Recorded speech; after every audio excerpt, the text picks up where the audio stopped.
if I can say it, Mr. Theophilus P. Wildebeest, otherwise known as Algernon Razzmatazz, known to his bank manager as Lenny Henry. Lenny, let me get it right. It's not Lenny as in Leonard, is it? No, it's Lenworth. Lenworth? Lenworth George Henry. My mum must have had a seizure or something when she was... Let's call him Lenworth! Why? And so they did. You're looking very snappy. That is what was known as a zoot suit, isn't it? Yeah, they're very... I just like it, you know, because when you're walking down the street, Michael, right, you've got to look slick. You know what I mean, Michael? Because people laugh at you, right? Because in my neighbourhood, right, if your shoulders aren't big, they go... And that's it. So it's extra big shoulders, seriously baggy trousers, right? Tapering into like a half-inch bottom, right? Pointy Italian shoes with a slight patent on, if you like. Seriously white sock and maybe the slick back hair, but we could go for the Grace Jones flat top, you know? That is a problem because people keep trying to drive French cars into your mouth.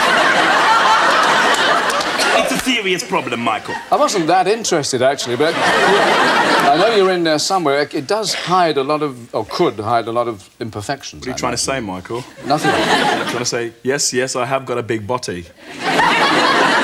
And whenever I walk down the corridor on the weekend, the sort of great black ladies come out of the room and said, "Boy, where you going with that bam bam?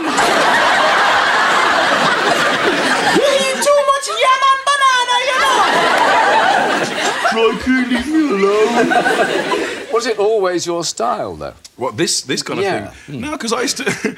When I first started in showbiz, I was like 16 years old, and all the people who were sort of around at that time were in their sort of late 20s, early 30s, and they were all wearing those... Remember that old style, you know, the big lapels, you know, silk lapels and the frilly shirt, the big vampire bat on the neck, and the flares, big wadges of trouser with the little silk bit up here, you know, and the black patent shoes, you know, counter cabaret. You just described my dinner suit, I'll tell you. Never mind. Not your fault, you're not hip, Michael.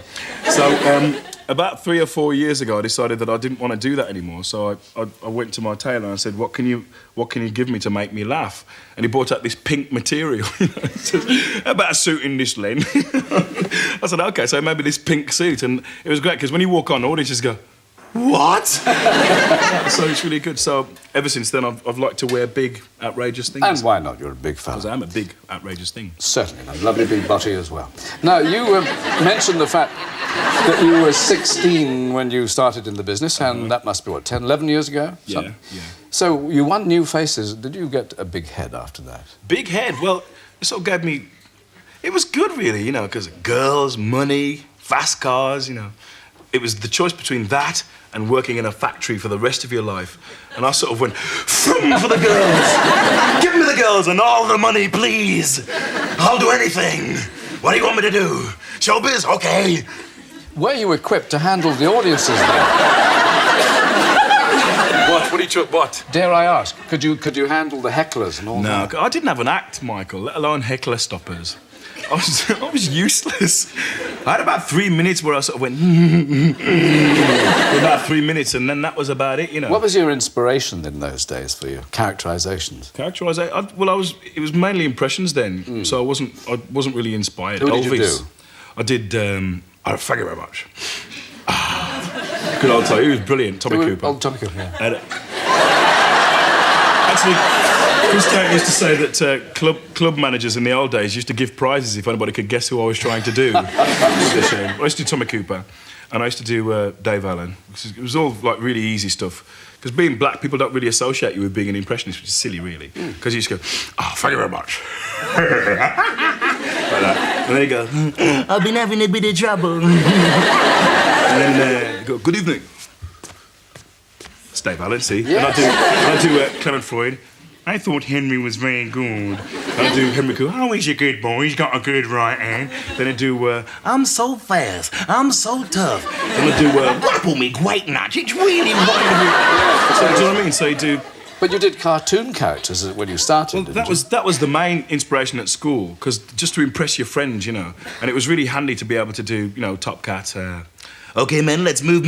I gotta get this show on the road, boys. Brain, what's your time?" "Well, the big hand is pointing straight up, and the little hand is pointing to the fire. Right, so the time is, we're gonna bring Choo-Choo, what's the verdict? I'm with you, TC. And I used to like Scooby and Scooby-Doo. Do you remember Scooby-Doo? Yes. Because that was my friend's favourite. So it used to be Raggy.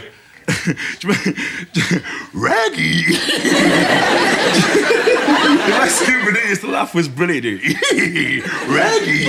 And do you remember Shaggy? We fancy being called Shaggy. Me and my mates used to wait for them to say, you know, come on, Shag. Bloody hell!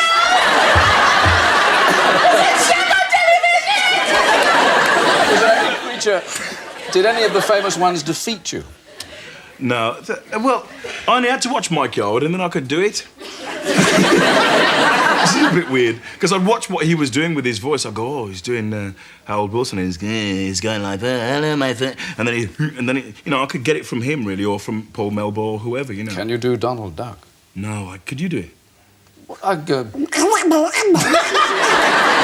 can't do words. You're a sick person. I always wanted to do those. I mean, because there were quite a lot of talented kids in my class, and there were loads of them who could do impressions. I mean, I wasn't the only one. I was just the one who had the bottle to go on stage. Your folks are from Jamaica. You were born in Birmingham, were you? Born in Dudley in the West Midlands. Yeah. Did you? Hello, Mum. Did you find? Soon the keys on the mantelpiece. Did you find the accent was a gift as a comic? Is there something about that part of the Dudley world? accent? Well, it's really strange, you know, because for a long time I didn't actually like it. It's really weird, because I had this sort of like, are you going all right? Yeah, I'm fine. Where are you going? I'm going down the road. And you'd be in a club, you know. We used to go clubbing a lot when I, you know, in my teens, you know, and you'd see a vision, a siren of loveliness standing across the other side of the room, you know, and he'd be going, I've got to talk to her. Oh, my God, she's so fine. So he'd be going, but she's gorgeous, you know. And he'd go, what's your name? She'd go,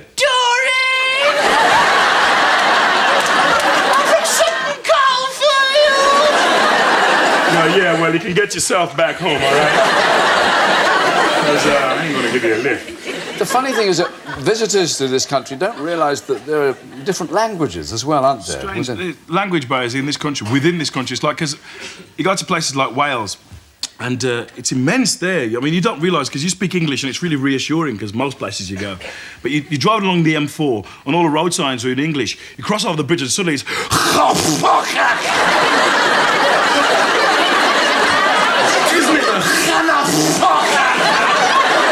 think we'll have to edit that last one out. Yes. You don't, that's the way anywhere. The car gets covered in gob, you know what I mean? There's some bloke saying, turn left up, street. It's okay, pal, I'll find my own way there. You know where the nearest car wash is? But traditionally it's been the Irish, hasn't it, that have been the butt of our jokes, and yet they can look after themselves. They get their own back from time to time. I like going to Ireland. I spend I do little tours over there. I went to Dublin recently. It was really funny. Because the taxi drivers are just hilarious, you know. You get in, and the driver along, he said, are you that Lenny Henry? So, yeah. He said, get away, you buggy. You don't look anything like him. Just logic, you know. Brilliant. He made me laugh so much that I gave him the 20 quid. It's only 4 quid to get there from the airport. Can you take my money, please? That is quite a label to carry around, of course, the Bionic Woman, isn't it? Oh, sure. My first trip to England, as a matter of fact. Actually, it was the second. I was here on a publicity tour. And first group of kids that came up to me, this one little boy kept asking me to pick up this tree and throw it over the building. And I couldn't quite rid of the manage kids, you know, and I was trying to get my work done and do some things. And I can't remember where I was heading, but I was in a real big hurry, and these kids were insisting that I do something, so I finally just turned around and I said, how about if I just throw you over that building? And I went after him, and he went, no, and they ran away. So I was a little creativity once in a while. Lindsay, your first major part that we saw in this country anyway was when you appeared as Lee Major's girlfriend in The $6 Million Man. Then you were killed off after 2 episodes, which disturbed all of us. Me specifically. Well, me specifically, do you mind? And you were killed off, a lot of protests, and then you got your own series. How did that come about? It actually came about by public request. There was a number, thousands of letters came in that were upset about, you've created a female version of the super person or the person that people strive to be. It used to be Superman. Our generation grew up on Superman, and Yes. he was the one with more power and with the humanitarian sense and so on. And they created the female counterpart of that, the mother image, the great mother image, and then they just killed her off out of a lack of imagination on how to get her out of the show. I know that the timing is quite good because the contract had expired. You could dictate your own terms. You got all kinds of good things, including a reputation, I hear, for being difficult. Terribly.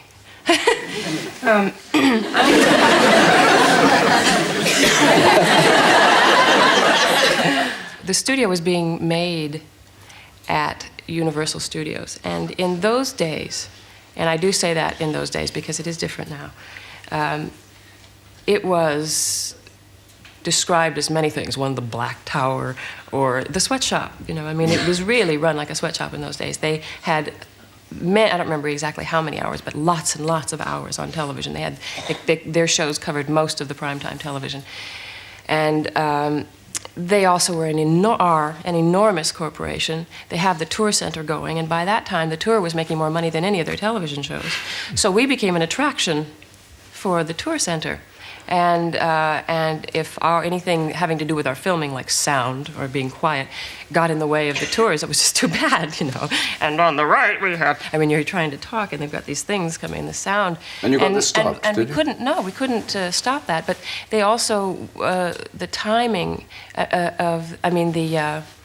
the problems with the shows, they were pressuring so fast. They were never prepared.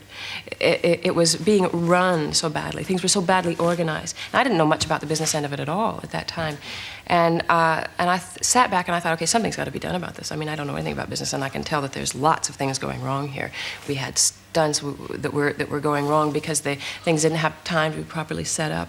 And there's absolutely no excuse for that and stuff like this, especially a television show that they're pumping lots and lots of money into every week. They make things cheaper than this, and they certainly come out, even better. And so I did this whole efficiency study.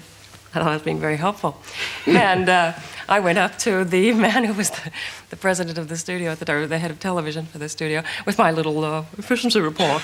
And I was going to show him how they could make better money and save time and not kill these people. Our average workday was 18 hours. That was an average workday. That was not when we worked a hard day. What about on a personal level? There was this director, I read, who you were in makeup for 3 hours, and he said, "What part does she think she's playing, Elephant Man?" His Rolex needed fixing. What can I say? There's no answer to that one. No, it's, when a director or assistant, or when people, they get under pressure, they got to find somebody to blame it on, and the only one they can't fire is the actress, so it's the best person to blame it on. You've done a whole bunch of mini series on television, which has brought the viewers back and has been a sort of salvation of the game, almost. Are you a viewer of those? I like Scruples. I like that. I watched that a lot. Got it on video, honestly. Oh, yeah? Oh, yes. Yeah. It was popular. As a matter of fact, that was the first series, or first anything that I did after the Bionic Woman, where somebody didn't say, "Oh, hi, the Bionic Woman." They went, "Oh, you're the lady from Scruples." I went, "Thank you." Oh, thank you. The first time I didn't hear the Bionic Woman, I finally remembered something else. Well, you're a rich one, gathers, hopes anyway, beyond the dreams of creosote. You're a wealthy woman now. Beyond the dreams of creosote? Well, Michael, shape up. What are you trying to say to the girl? Me and Lindsay are tight, you know what I'm trying to say, Michael? You gotta interview properly, you can't be talking about creosote. The lady isn't into that, I want to say creosote, but I would have left some of us behind. So, I wanted to know actually about, you've achieved a lot. You're a successful woman, but it takes its toll and... a lot of money, let's put it that way. Yeah, but what about your personal life? Your marriages have suffered. Was that because of the work? You've been married and divorced more than once? I don't suppose it's because of the work. I think if you know how to balance things properly from the beginning, they don't get messed up. And what kind of a marriage is this where you have to balance things? Is this in the bedroom or? Wait a minute. Okay, now you move over here like this. And if you can spin the plates. Bring the clowns in now, and we'll get naked. He has got a big body, Lindsay. You're the best admit that. I'm not talking to you anymore. But what you have achieved that Lenny has not yet, at least, is motherhood. And that's... Is he out to get me tonight? I think you are. No, you're too powerful and big for me to try that. Would you recommend motherhood, I'm sure?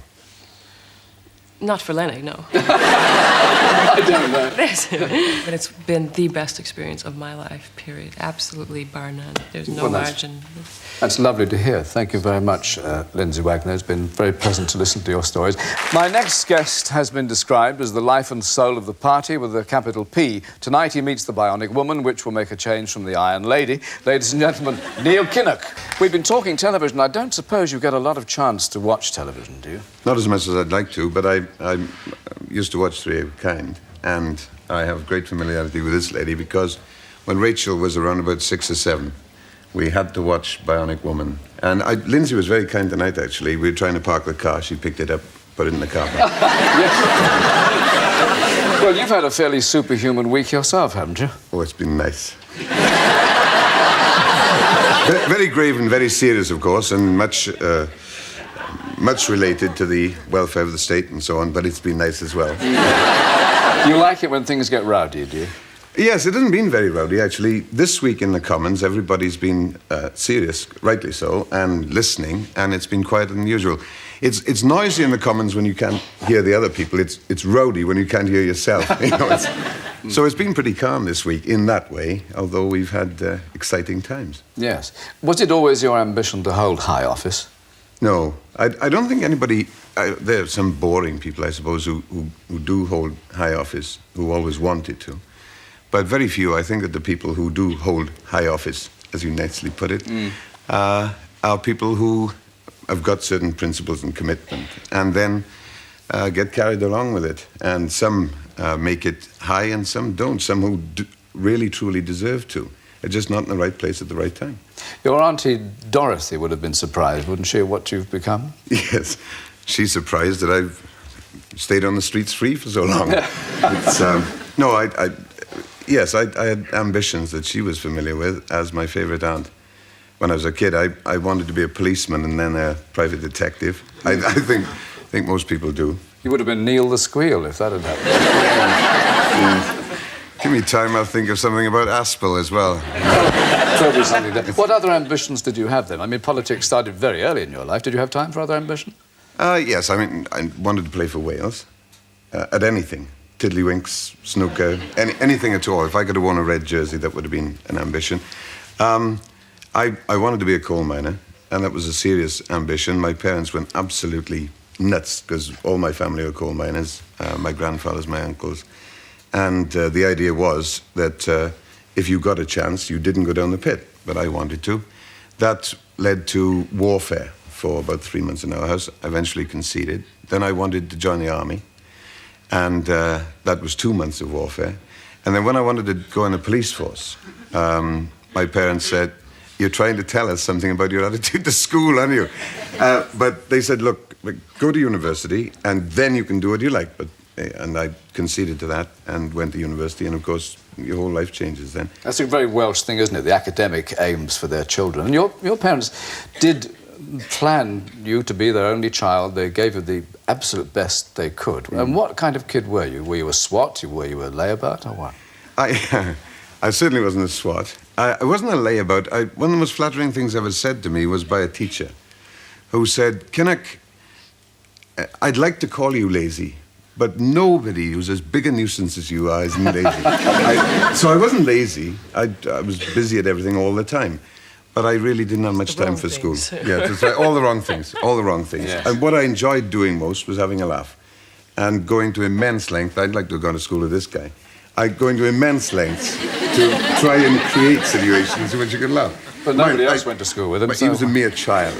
He was a mere child. How old are you? About 27. Yes. Are you 27? You thought he was 43, didn't you? No, I didn't. You're cruising for a bruising tonight, Mike. He has been picking on you. I mean, truly. Yes, you have. Yeah, that's right. Okay. Creosote. There's 3 of us. One of us is stronger than everybody. Mikey. What? Your gift for oratory, was that developed at school, or did you wait until you went to university for that? I had a bit of a chance in school. There was hardly oratory. We had a debating society in school, which in a sense I think was pretty tough. It wasn't one of these Eton and Harrow jobs. If they didn't like you, they yelled you down. And if you dropped clangers, missed the point, or otherwise made a clown of yourself, that was remembered throughout the following week until you got a chance to redeem yourself. But I went to university and I didn't bother at all until I encountered a girl who I got the impression would be immensely impressed if I could speak. And so in order to impress her, I made a speech in her first week in university. And it apparently impressed her because I'm married to her now. And that was the strict reason. Because I hadn't bothered before. I thought debates were boring. I was right too. But it did impress Glenys, and it was a good reason for doing it, wasn't it? A very fine reason. You were known at university, I'm told, as the power and the glory. Yes. You and she. Now, which was which? We used to exchange roles. This week I was the power, and next week I was the glory, and vice versa. No, I think she was the power and the glory in many ways, because I wouldn't have attracted such an accolade. Is she a strong critic of yours? Rarely strong critic. No, she tells me the truth. That's the most important thing, because it simply wouldn't be any good living with a sycophant who said that everything you did was absolutely fine and perfect and wonderful, because nothing would have validity then. So when Glenn said it's good, it was pretty good. And when she doesn't say it was good, it was pretty bad. Does it go as far as influencing your decisions? No, values, perceptions, attitudes, but, you know, that's because we're partners and friends. But not in terms of if it's something I know that I've got to do, or if there's a series of options or a decision to be taken. She's not a lobbyist, not in any sense at all. And she's never stood for election, doesn't want to stand for election, and doesn't think that people who are going to have to deliver with responsibilities should assume the rights of decision-making. I think that's right. What about the domestic scene, then? Is it total bliss and harmony? We don't see each other often enough to know. It probably isn't. I think it's pretty normal. There are areas of contention. I can't really think of any at the moment. Mind, I'll tell you, I am in extremely good books at the moment. I cooked Christmas lunch. Wow. Because, well, Glenys was ill. She had this flu, you know, it was going around, a lot of people had it. And I stood in the breach, and we had 9 people Christmas lunch. My mother and father-in-law came down from Anglesey, and the kids, and Glenys, myself, and we had some friends. And I cooked this superb lunch. She sat on a stool in the kitchen and gave orders like an admiral, you know, from the bridge. And I was down there, put in the... It was wonderful. And I've never, ever attempted anything like that in my life before. Was it edible? It was, I tell you, truly, it was superb. We should have captured it on canvas. And I said, I mean, I couldn't get over it that it was so good. And yet, I'm very neat about things, so everything was in lines. I had 7 vegetables.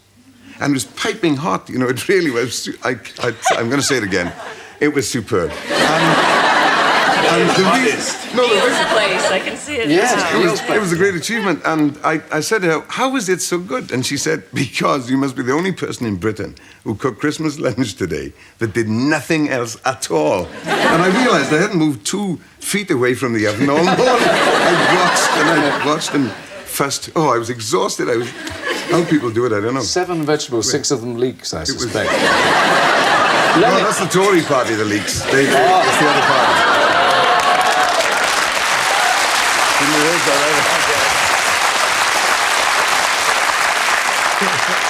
Lenny, you're fond of an argument in your house, aren't you? Arguments? I don't know about that. I don't like them, you know. I don't like arguments. The violent ones are the one. Well, get lost! You storm out the house and slam the door, only then remembering that you're just wearing your underpants, you know. Darling, could you let me back in, please? We can make it work. And then because you know each other so well, the argument's going on inside your head, you know. So after 4 hours, she comes up and says, oh, you do you? And she walks out and you haven't said anything. Telepathic. In America, wives, of course, play a very strong role indeed, and even to the extent of being interviewed when fellas go for executive-type jobs. Isn't that so, Lindsay? I don't know. I don't have a wife. Oh, I sure. wish I had. They do in the Conservative Party here, you know.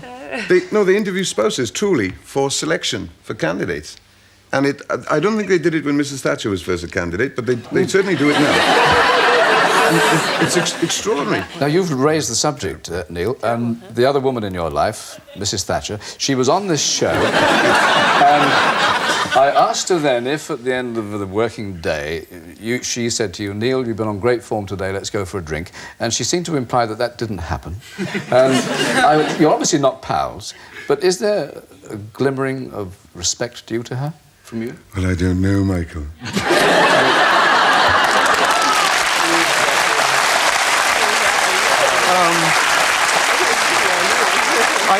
I do respect Mrs. Thatcher very strongly for one thing, and that is that this is a pretty tough life in any case, but for women, it's particularly tough, and we've got too few women in the House of Commons and in politics generally in any case.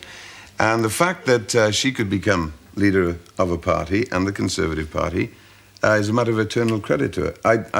I can't think of hardly anything else, other than general values, obviously, that we've got agreement about, but I'll always admire her for that. But she was the first one to make it, and that's pretty good. Well, that's generous of you, and it's also undeniable, isn't it? Now, you have been criticised, of course, for getting, too showbiz for a politician, pop groups and all that. I mean, was it something that you were persuaded into?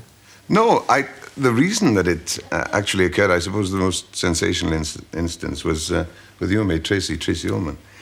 And that was because it's the last sort of chat program that I did, actually, called Loose Talk on Channel 4. And Pete Townsend was on, Tracy Ullman and myself. And we chatted in the program, but we had a chat afterwards. And she's a great kid. I mean, she's a marvelous woman. And when she was making this video of my guy, she got in touch and said, will you do it? And I was a bit dubious, obviously. But when Rachel heard about it, my daughter, she said, oh, I've got to do it. And there were parts in it for herself and her mates. Well, not parts, they pranced around the background. So I couldn't resist it then. I did it. It was good fun. And, of course, the press in Britain, being terribly pompous, decided that this was the showbiz superficiality and all the rest of it. And that was a daft way to do it. I think that just about anybody with teenage children who was given the chance to prance around in a pop video with Tracy Ullman and have a lot of fun would do it. Anybody normal would do it, so I did it. And they got awful snooty about it, but that just proves how silly they are. Can't imagine Maggie doing that, though. I'd like to see it. I'd like to see it. It'd be wonderful. Yeah, get down. Boogie Leon.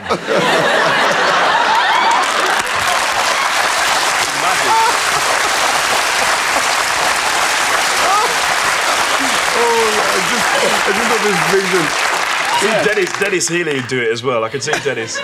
Dennis would be doing the bump. Look, I don't want to bump no more with no big fat woman. Now, Neil, you know America well, don't you? You've been there a lot. What do you reckon to their way of life? We have an American with us. Yeah, I wouldn't like to share it, actually. But there are some things in America that I do admire. There is, in a very broad class, not everybody, but in a very broad class, there is a sense of liberation, and there aren't these terrific inhibitions that we've got that are related to accent and where you come from and all the rest of it. The depressing things, of course, are the extremities of poverty that you do see, because there's nothing resembling the safety net that we've got. And also, I don't know, an insularity that can be funny in some cases, but it can be very depressing in other cases. I'll give you a funny instance. I went to a farm in Kansas, and I went to Wichita in Kansas because I wanted to see where Wyatt Earp was. And I went to this farm with a nice old man who was part of the Anglo-Kansan group or whatever it was. And we drove off and we turned off the pike, and we were traveling on this tarmac road, and it was going on forever. And I said, how soon do we get to your place, Mr. Jones? And he said, we've been on my place for half an hour. And he was a multi-millionaire, this old guy. I didn't know about that. So we turned up at his farm, and we looked around his farm, and we were having lunch in this huge dining room with a table long enough to land a fighter aircraft on it. It was vast, himself and his wife, myself and the mate who was with me from Parliament. And he said, well, what kind of politicians you are? And I said, well, we're members of Parliament. He said, oh, Congressman. I said, yeah. And we're Labour members of Parliament. Oh, Democrats, he said. I said, no, actually, we are socialists. And Mrs. Jones' fork stopped halfway to her mouth, and she said, but you can't be. You're too nice. It reminds me of the story of the Irishman talking to an American. And the American said, just as you were saying, if we got in my car out now and drove all day, by sunset we would still be on my ranch. And he said, oh, I had a car like that once.